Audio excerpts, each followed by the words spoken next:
Parlamenti funksionon si një institucion i antitransparencës në Shqipëri.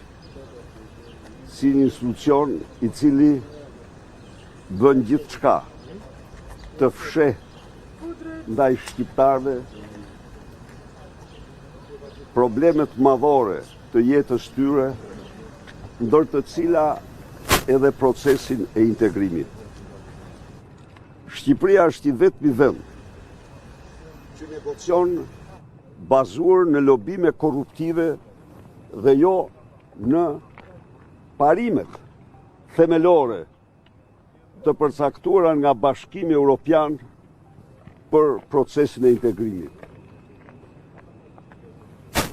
Narkomajoranca me lobimin korruptiv të saj arrin të përjashtojë totalisht shqiptarët nga procesi i integrimit. Në qoftë se serbët, maqedonasit marrin informacion të saktë pas çdo takimi në Bruksel. Qeveria shqiptare nuk publikon qoftë dhe një fjalë të vetme nga ato mbledhje të cilat vendosin për fatin e integrimit të gjithë shqiptarëve. Në qoftë se në të gjitha vendet për rreth, ju e keni dëgjuar raportin e IBAR. Çfarë është raporti i IBAR? Raporti i IBAR është raport i vlerësimit të ndërmjem, jo përfundimtar, pra, të dy kapitujve kryesor, kapitujt për themelorët, shtetin ligjor, drejtësinë dhe luftën kundër korrupsionit. Ju duhet ta dini që opozita nuk ka merr vesh nëpërmjet miqve të saj në takimet e Coelhos, sepse qeveria nuk jep asnjë njoftim. Ndërkohë, përfaqësuesi i qeverisë shqiptare, që t'jemi kështu, ky nuk është një proces i mbyllur brenda Coelhit, brenda përfaqësuesve të vendeve anëtare. Jo, aty merr pjesë përfaqësuesi i qeverisë shqiptare, i cili merr përsipër të mos i thot asnjë fjalë vendit të tij, përveç se kryeministrit dhe ministrit të tij. Pra, Shqipëria nuk e bazon procesin e integrimit në një proces gjithë transparent dhe gjithë përfshirje, por e bazon këtë proces në lobime të turpshme korruptive. Dhe unë i bëj thirrje Komisionit Evropian, i bëj thirrje Bashkimit Evropian, u bëj thirrje vendeve anëtare të denoncojnë këtë praktikë të turpshme. Unike, asnjë vend tjetër nuk e ndjek. E kundërta ndodh, ngrihen këtu dhe akuzojnë opozitën për fjalimet që mban në Strasburg për kërkesat që paraqet. Tani duhet të them ju, ne kemi deklaruar dhe deklarojmë me përgjegjësi të plot para shqiptarëve dhe komunitetit ndërkombëtar se ky vend nuk përveç kriterit gjeopolitik, që është kriter i rëndësishëm, nuk e injoroj fare, po që është natyral. Përveç kriterit gjeopolitik, ky vend në mënyrë absolute nuk plotëson asnjë kriter tjetër për të kërkuar nga Bashkimi Evropian në procesin e integrimit. Së dyti, ky vend që nga heqja e monitorimit gjersot, jo që nuk ka Muhamet, po pse vërrit atje ti? Mirë, rregull atë, mirë, vazhdo.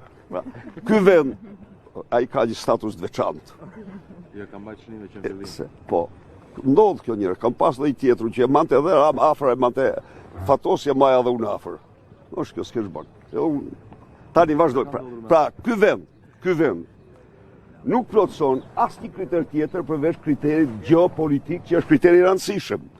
Ne sigurisht, në takimet tona, kemi faktuar shkarjen e të mërshme mrapa të demokracisë në Shqipëri, që nga heqja e procesit të monitorimit. Cilat janë? Farsa madhore elektorale. Cilat janë? Kartelet e drogës omnipotente, nuk i themi vetëm ne, i thot gjithë Europa tani.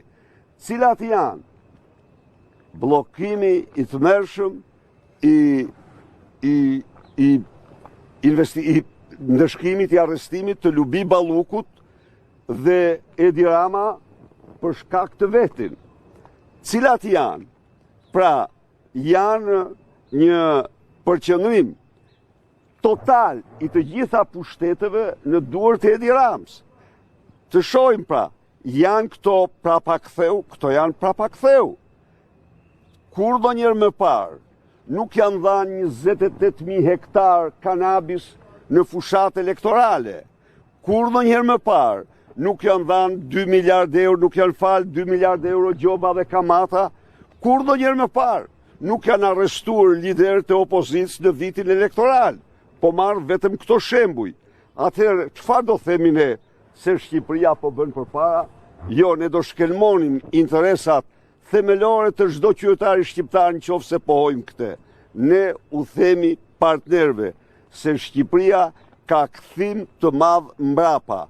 U themi partnerëve dhe miqve tanë se duhet hequr dorë përfundimisht nga procesi i integrimit i bazuar në lobim korruptiv dhe duhet insistohet që ky proces të jetë gjithë përfshirës dhe transparent. Më falni, ju e keni pa aktin e parë që bën me hapjen e këtij parlamenti, e morën proces të atë komisioni i integrimit, e kishte zonja Tabaku, e cila sigurisht që do mbronte interesat e shqiptarëve dhe interesat e shtetit ligjor, demokracisë, në atë komision dhe ja hoqen atë. Ja hoqen. Ai vendim në parlament që është marrë, më falni, gjykatë kushtetuese, është marrë vetëm se këta me çdo kush donin që ta përjashtonin opozitën nga procesi i integrimit. Vim pra tani dhe tani ngërje në parlament thonë se këta bëjnë denoncime.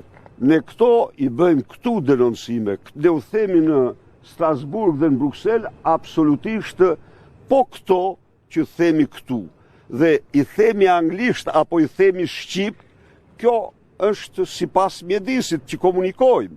Po ne nuk themi atje asgjë më shumë se këto që themi këtu në mbrojtje të interesave të qytetarëve shqiptarë. Zoti Berisha, ka një shqetësim aktual shumë të rëndësishëm për cilin opozita nuk po flet. 2 ditë më parë është përfshirë nga flakët një pallat i ri, 10 banor kanë mbetur jashtë dhe dyshohet sigurisht për cilësinë jashtëzakonisht të dobët të ndërtimeve dhe nuk preken vetëm ata 10 banor që janë dhe jetojnë atë pallat, por vihet në dyshim cilësia e 10 ndërtimeve apo qindra ndërtimeve të tjera. Absolutisht keni shumë të drejtë. Keni shumë të drejtë. Është një çështje thelbësore. Pallati i Kuq është pallati Rama Veliaj. Harlis Lena është kompani e tyre. Armando Lilo që ja mbathi dhe që Edi Rama u bë avokati i tij, shikoni që bën qeset e parave. Ndërtuesi tha dje, mori përsi për ndërtimin, ndonë se u faktua brenda dëmëtorve, se nuk ishte faj ndërtimit. Fasada u doj, sikur t'ishte me kasht dhe jo beton, sepse i tillë ishte materiali për të cilin kishte një ekspertizë 2 vite më parë, që është material i djegshëm dhe që ishte dërguar dhe në prokurori. Po këtu janë në unison së bashku, sepse ai pallat është ndërtuar jashtë të gjitha kondicioneve urbanistike. Ju e pat vetë, keni qenë atje, zjarr fiksi nuk futej dot. Fati madh që shpëtuan jetët e njerëzve, që edhe mund të humbisnin, por ai ishte një zjarr i paralajmëruar. Tani i them Ramës unë, i them Edi Ramës, avokatit Armando Lilos. Po në qofë se Armando Lilo pra nuk ishte faj, atë pse ja mbathi Armando Lilo zotri? Na thuj pak, pse ja mbathi, pse iku? Pse iku nga drejtësia, me që ti e nxjerr pa fajshëm? Është Rama i fajshëm, është Erion Velia i fajshëm, janë këta të cilët kanë shkatruar me betonizimin e Tiranës dhe janë plotësisht dakord me ty, absolutisht raste analoge ekzistojnë sot në çdo blok edhe Pallatin Paj. Pallatin Paj nuk është me materiale inflamabile, po Pallatin Paj ka zënë sheshin e pallateve. Dhe në qoftë se aty bie zjarr në pallate, s'kan ku futet zjarrfiksja, se del Pallati Rams, del Pallatin Paj i Linda Rams. Pra janë të gjitha këto shkelmime të kondicioneve urbanistike. Zoti Berisha, ditën e djeshme GJKO ka vendosur që të vrasë si dëshmitar, si një nga dëshmitarët në çështjen ku ju jeni person nën hetim edhe kryeministin Rama. Keni një koment? Është kërkuar me kohë thirrja e Edi Rams, mbasi në atë dosje Edi Rama ka mbi 12 firma, o 10 firma, se tash do të gjajt i numroj. Prej tyre, në shkelje flagrante të ligjeve dhe i ndërshkuar nga gjykata për to, dhe prokuroria mercenarët e Rams nuk e thirrë njëherë kur ne kërkuam. Përkundrazi, akuzuan Sali Berishën për gjëra që s'kishte asnjë lidhje me to. Gjykata zbatoi ligjin në kuptimin që firmat aty janë të Edi Rams. Unë kam një firmë pas firmes Edi Rams, ex officio firma ime, që absolutisht të gjithë aktivitetin tim kur nuk kam firmosur njërë cili do që ka qenë kryetar bashkie kundër projekteve që ata kanë pru, sepse me kushtetut territori është i bashkive, përveç se rastit kur kërcënohet siguria kombëtare. Kur kërcënohet siguria, rastet tjera, edhe në atë rast, si që dini, autoriteti rajonal, kongresi autoritete u shpreh favor Trams dhe kundra meje. Pra, unë nuk mund ndryshoja. Dhe Rama, me 12 firma, Rama i cili ka ndrua destinacionin, ma e një mend, ka ndrua destinacionin, pa u kthye prona tek pronari, pa kërkesën e pronarve fare, ka ndrua destinacionin e një pjesë të mirë të territorit në vitin 2006 për ta shtruar në zonë urbanistike, se duket ja kishte vu syrin si toka e askujt bashkë me Olsin e tij dhe një tjetër futbollist se tani ishte bërë një treshe që donin të ndërtonin aty parajsën e tyre. Kjo është thirrja e tij. Unë them që ai çdo gjykatës serioz vendos marrjen në ndjekje penale të Edi Rams për ato akte. Por edhe thirrja do të jemi ball për ball aty, edhe i thoni të bëhet burr, mos kërkoj pa media, mos kërkoj seancë pa media, të kërkoj mediat aty, kombëtare dhe ndërkombëtare, edhe të vinë të shohin shqiptarët se cili është Edi Rama në atë aferë, çfarë korrupsioni, çfarë aktesh korruptive të mëdha ka kryer ai, duke ndryshuar destinacion pa asnjë kërkesë nga pronarët, por vetëm për llogari të xhepit të tij dhe të anturazhit të tij. Pra, sigurisht, pa diskutim. Unë mirë pres të shkoj bile, e pres, ju them bile ta afrojmë në mënyrë sepse kjo bën, ka një populli e pret këte. Ju siguroj që populli e pret.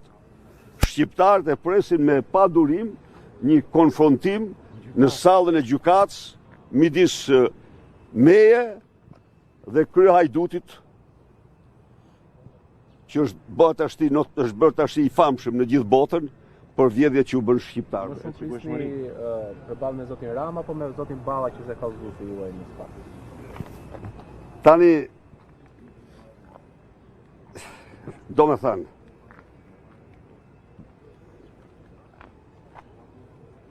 unë përballjen e kërkoj me zotin, e kam kërkuar dhe e kërkoj me Edi Ramën.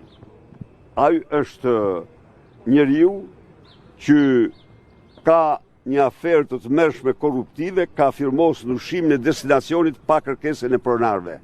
Asnjë kërkesë pronarësh, asnjë, përveç Olsit.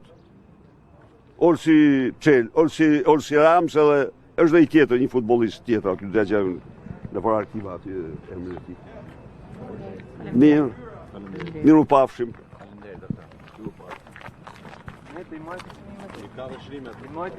Patjetër, mirë u pafshim. Çdo fëmijë do të jetë mbar.